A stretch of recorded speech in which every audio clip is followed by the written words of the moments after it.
Hello everyone, today you join me in the average angular kitchen, and today we're going to do a little review on the kitchen table of a brand new product which I picked up from the tackle shop yesterday. Literally was launched yesterday. Oh, it's yesterday from when I'm filming it. I don't know when it'll be from when you were watching it, but it's called the Rig Station from Preston. That's not like me to go out and buy a new product that I've never seen before. I'm pretty reserved on what I decided to buy, but I saw this product advertised by Preston and I thought this could fill a gap that I've got in my requirements.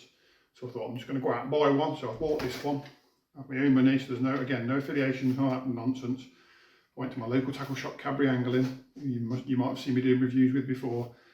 They reserved me one. As soon as it come in, I've been and got it. So it's still boxed, still sealed. I'm going to flip the camera around now, we'll get it set up on the table there, and we'll just unbox it together and see what we think of it. We're in the kitchen, it's live. If the dogs bark or whatever, it's going to be on the video, so I can't do a retake of me opening it because that's just cheating. So I'm going to open it from the end here, with typical box, got one of the tabs, and pull down and open. And there in, straight away you can see the product.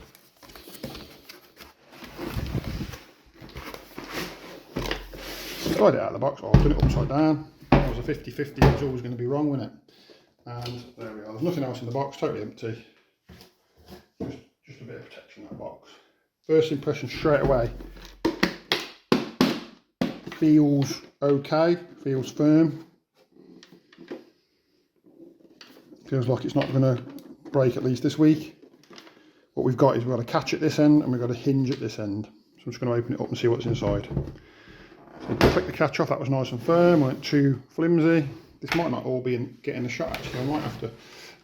I'll open it out, let's just see if I can reposition the camera slightly. There we are, it's in the shot now. I know very little about this product, but what I'm intrigued by is here I've got these big,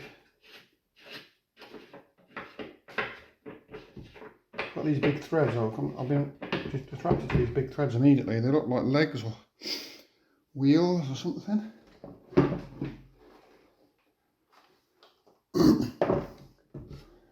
I don't at the moment understand what they're for. Got a foam piece here which is for sticking floats in. We've got a rig marker along here which is for measuring out lengths. Oh, so we've got a little shot holder or swivels or whatever you might be tying, rigs you might be tying there. Magnetic there and there, so it wasn't easy to take that off, but that's what you want, because the last thing you want is if you put shots in there, which is something that I would do because I like to use balabini shots. If you put shots in there, you don't want to keep taking them out, so it looks like it's individually framed off so that they can't migrate, and the two magnets will hold that all in even if you turn the box upside down, which you might do once it's closed. Lots of storage spaces for different things. I'll go and get some kit and start putting it in a minute, but first of all I'm just trying to get an initial understanding of what we've got. And then in here we've got a little storage box which again is on magnets. I didn't know that. That's also magnetic, so there's no catches or messing about flicking catches. We've got some numbers, which may be to help you if you've got certain rigs and you want to mark on there where you put shots. I'm not sure what the design of those is for. And in there we've got some little inserts and some threaded pieces which are going to go into these little slots here. So along here there's little slots where you can put your pins, so you can use them for marking out different lengths of rigs or different lengths of hook lengths. That's obviously what they're for. There's one at the end here and there's one at the end here as well, which are probably for putting your rig on. So that's the initial box opening. What I'm going to do now is I'm going to work out what these are for. I have no idea, I'm totally honest, and I want to come back to you. I've noticed here is this half has got like a recess and this half has got like a raised piece. It's not rubber, it's not a seal, but it will give it a level of water tightness and a level of security, if you like, so that things don't fall out of it. But nothing's going to rattle around because it's all magnetised in. So initial opening is, you know, for the money that we've paid for it, these are 60 quid. It seems like it's a well built bit of kit. Let's just have a look and see whether or not we can make use of it in the way that I want to make use of it. So I've worked out what these are for, and it was pretty obvious really. The only thing that threw me was normally on most rig stations or rig systems, they sit there in line with the roller, and I was like, does that make sense? But I understand now why it is how it is. So essentially, is to put your line on. So if I'm gonna make a rig with 019 line, I'll put that on, I thread him down. I'm pretty sure you can leave these on as well if you only ever do a couple of different types of line. So, like, and as you tighten that down, you add resistance. So sometimes you want it to resist and sometimes you don't, so it's a little turn and it will resist. And I'll show you why that is in a moment. Now the problem with that is that if you're trying to then pull that down line up with the ruler, you're off the ruler. You're not on the spot on the ruler where you want to be. You want to be down the middle so that you can line up with you. But that's what this peg is for here. So in your bag of bits, there's two smooth pegs, which are slightly bigger than the textured pegs. I'll just show you close up on the camera, hopefully the camera will focus. So there's a smooth one and there's a textured one. And the smooth ones, they go in the end here, and in the end there's one of these on the other end of the station, which I can't show you in this shot. So you just screw him in quickly. There's a metal thread there, and then obviously then as you come off there with your rig, you can do that. And then what you do then as well is you get the other peg, the other smooth peg, put it in the other end. So I'm going to do now just off shot. I'm going to bring it into shot for you.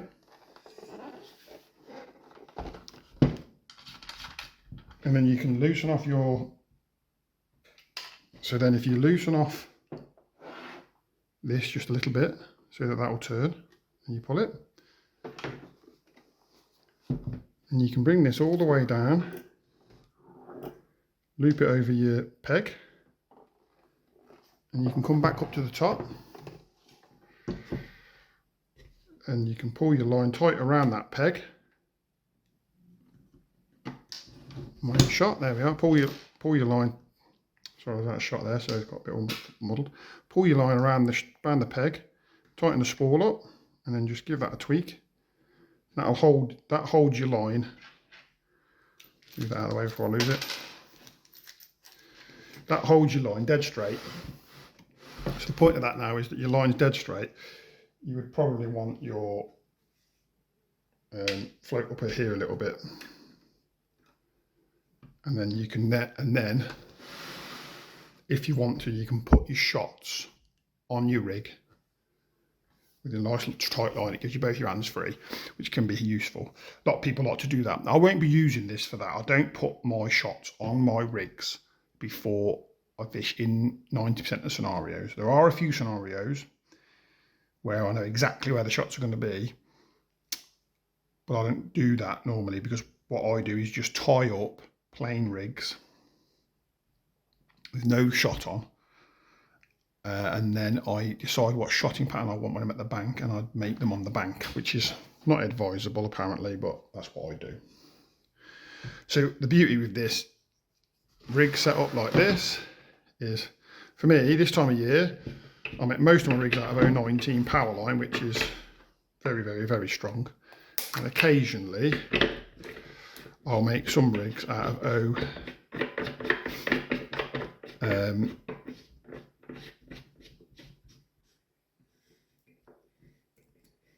015. That's quite tight, that, before it's even got down. So you might want to run the threads up and down these a few times, just because it'll be because that's plastic. So I've got 015 if I need an 019, so I can leave them there because I'm sure it will close with those there, which then means that I haven't got to take them off for doing rigs quickly if I want to. I'll just pull that line off and do that if I want, but that's probably not what I'm going to do anyway, because like I said, I'm not going to use it to shot. What I want to use this for is to have one place for all of my kit to be, so that I can sit in the house and do rigs. And what I don't want to keep doing is going all the way down to the shed to get all my bits and bobs to tie some rigs up, and then have to call back down the shed again and put all my bits and bobs away, and then put my rigs back in my box. Now I can just tie up some rigs. I'm going to find somewhere in here to put some rig winders. I can tie and put them on the winders, and then I can take those winders down with me the next morning if I'm fishing a match and I've got them. I haven't got to keep going up and down to the shed. The beauty as well of something like this is if you're at a festival and you're in a little caravan, you've got your tackle outside, you don't want to be fannying about. Again, you can just have this with you and you've got all your bits of kit. So one of the things that's important for me, I've just said to you, is occasionally I will shot my rigs with shot, but only when I'm doing things like slapping rigs where I know I want all of the bulk under the float at a set depth, or on rigs where I want all of the shot above the hook length, where I know I'm just going to be fishing bang on the bottom hard. I'm happy then to shot the rig, because obviously it saves time. But I do use Balabini shot. Balabini shot, if you've not heard of them before, you can buy them in bulk like this. They're quite hard, as in the shot is hard, and they're quite hard to use on modern lines. They do ping off, so they take a bit of using. So if you've not used them before, stick with Stots, unless you're like me and you just get annoyed if Stots moving. These do not move. Now, what a lot of people do when they put these on their line is they pinch them on, slide them up and down, and then put them where they want, and then trim the rig off and do them that way. I don't do that. I'll put them on where I want them to be, and I do not move them.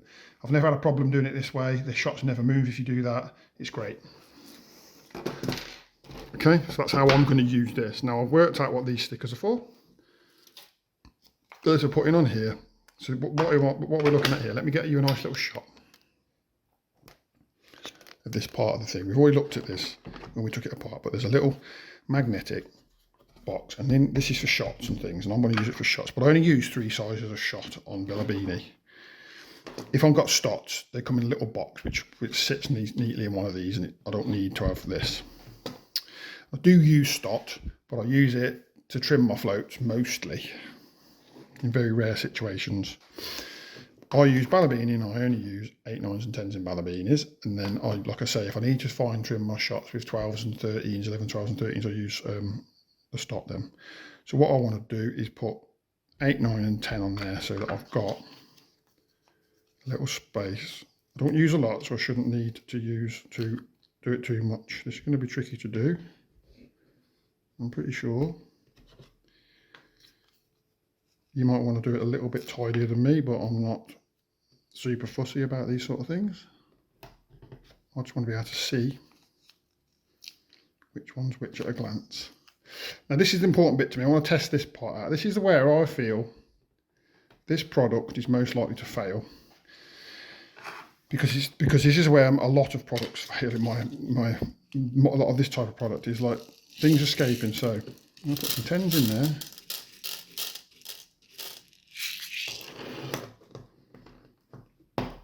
I'm going to put some 9s in there.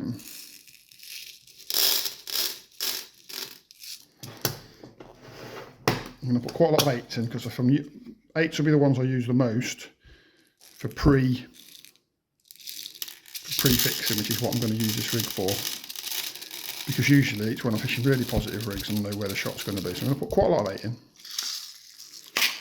So what I want to know is, will these mix up? Will I find any in here? Will I find 8s in 10, 9s and 9s in 10s, etc. So what we're going to do, I'm going to put the lid on. I'm gonna take these pins out because you can't close the box with these pins in. So there's one here. Zoom you back out again so you get a better view of what's going on. One here, one here. Put them out of the way a minute. Is that going to leak? How vigorous have you tested this? It's travelling in the car, a little bit of light shaking like that. You know you're on the way to a festival. Then maybe you accidentally put it down upside down. Now it's having a little bit of a light shake and a light rattle. No, I haven't gone mad there, have I? That's not unreasonable. So, but with something that's not unreasonable, let's see what we've got.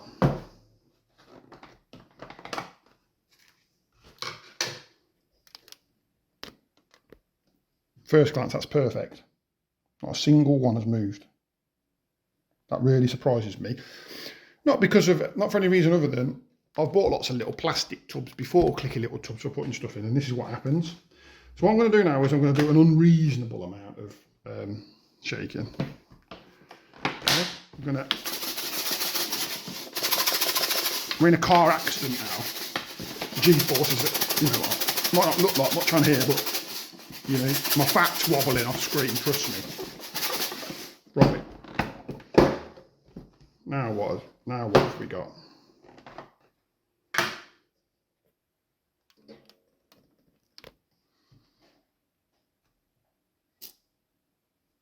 I think that's fine. I thought one of them was bigger, but it's not. It's just my eyes. There we have it.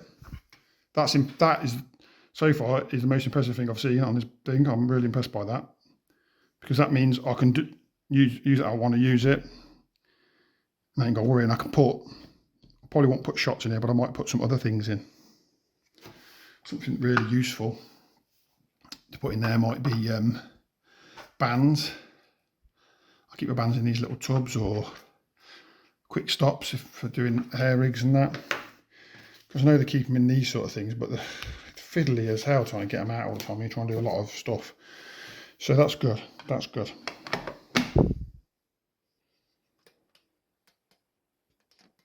So let's have a look at some of what the other things are on this. We've got, as I come out on camera there, got these pegs that have got a bit of texture to them. Those go down this line here, which the camera might not be focusing on now. They're down this line here, which does go all the way off the screen.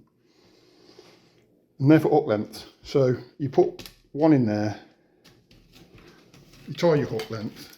You know, if you buy one of these stations, I'm assuming you know how to tie your own rigs. So you put your hook on that.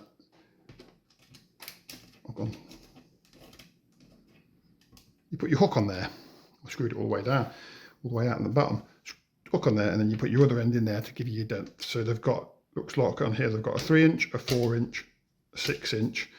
That looks like an 8-inch. I'm assuming that's a 3-inch, a 6-inch. Now that'll be that might be a 10-inch, 6-inch. That's definitely a foot, which is just off screen actually what I'm talking to you about. So is that 10 and so that's a 6. It's going to be off somewhere like halfway between a 6 and a 10. Sorry, a 6 and a 12. And then off the screen, they've got like a really big 50mm one, half a metre hook length there. Just up there, okay. So that I will use because I do like to tie my hook lengths. Whether or not when I tie it on here they'll fit on the pins that I use, that'll be an interesting thing to find out. I'm assuming it fits the Preston ones, and I have switched over to the Preston ones recently, so that's a good thing. Now those that are eagle-eyed amongst you will notice that this pot over here is full of floats. What I've done is I've just gone down the shed, grabbed a load of floats that I have used in the past and may use again. Not all of these I use very regularly these days, but I'll just grab some to show, because I feel like that is the best thing to do with that, with a magnetic thing. I'll drag it back around for you to see. But what I've noticed is the magnets that hold it in are so strong that you can just open that. You have to take it out if you don't want to. So then you can grab your floats, and so you're going to tie some of these floats today. You can take them out of your selection, stick them in there, in that foam. That's really dense out. Actually, that looks quite good. So that's not going to like be ruined after 10 uses. And you can do them like that. A lot of mine have got rubbers on the bottom, but it's just a case of sliding the rubber up in it and sticking it in until you're ready to use it. So you can get the floats out that you're going to tie today sorted. Looking at the space, you've got a lot of room here that you could put items in, and because those items, when they fold over, are going to fold up over onto this foam, they won't rattle around too much. You've got an area here that you can put stuff in, because I've got like, I was just wondering if some of these Preston boxes fit, but they don't, so I'm going to have to come up with a solution for that. So I keep all of my hooks in these, so I've got 20s to 14s, and that's Kaizans there, and then I've got the same sizes, 20s to 14s, and that's they're Guru Kaizans and they're Preston SFLs. They're hooks that I use a lot. And I've also started to do something similar with these are eye hooks, and they're MWGs from Guru, which I like to use when they're my heavy hooks. Kaizans are my medium hooks, SWLs are my light hooks.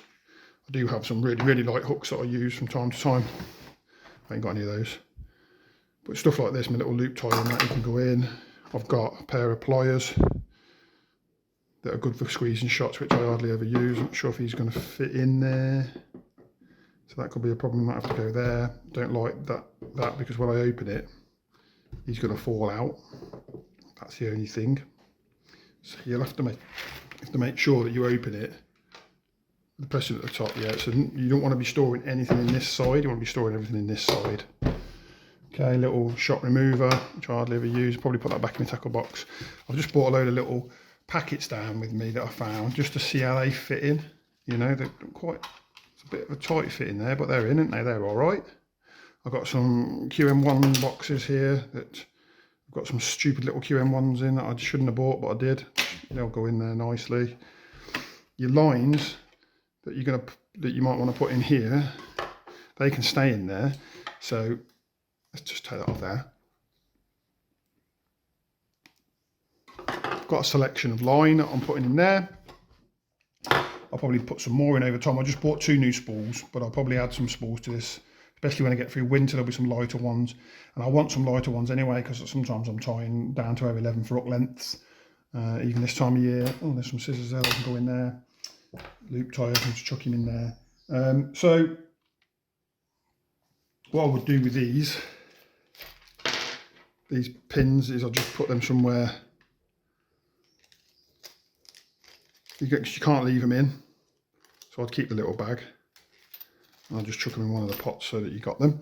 What was I saying? I know that Preston have said that their power line and their Aki power will fit in there, and most other lines will fit in there, but do we know for sure? And if you're going to buy this, you're going to want to know for sure. So I bought a rule out with me. I'm just going to have a real close look at that, but it looks to me like that measures about 19mm would be a really tight squeeze in there, which for those of you that are metric is 3/4 of an inch would be a really tight squeeze. Now you'd be pushing it in. So measure the line that you use. You want to buy one of these, you think, oh, well, I don't use Preston line. How do I know my spool's going to get in? Just go in and measure it and make sure that it's less than 19mm and less than, see, you can see it as a guide, 19mm like there. So it's quite a bit of slopping in the Preston ones. And I'm pretty sure most of the others will fit in. I might go down the shed in a minute and have a little look through some of my old stuff and see if I can find some other popular brands that I might have bought over the years, and see if I can fit them in there. So there we are. I'm going to keep that in there. I think it'll fit in there. So that's got all my bands that I use. I've got to get rid of those ones. They're perished a little. They've gone a bit funny, those ones. They're really small. Any bands that you use, you can just chuck in. Happy with that. I've got my shots. I will use this mostly. I will use this piece mostly for hook lengths, but like I say, I don't think I'll use this as a rig board for putting shots on very often. unless I start finding myself using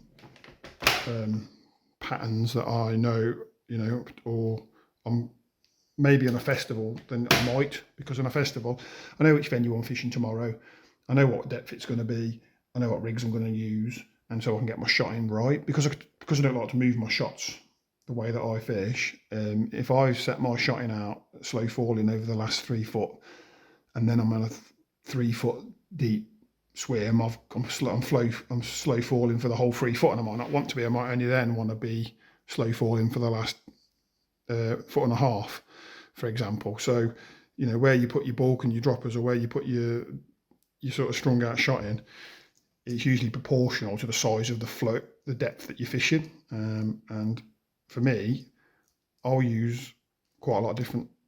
I'll use, say, like a 4x12 float in anything from sort of 2 foot of water up to 5 foot of water, so it's hard to get the shot in right. And because I can't move my shots very easily, it's better for me to do it when I get on the bank, and that's why I don't do it. But like I say, if I'm fishing a venue that you know, and you guys might work differently to me. This is just how I am. I'm not saying that's how you should be, because it certainly isn't.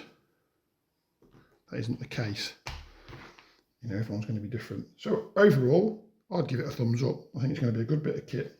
The beauty of this now is, I close this up, I can leave this upstairs in the spare room out of the way.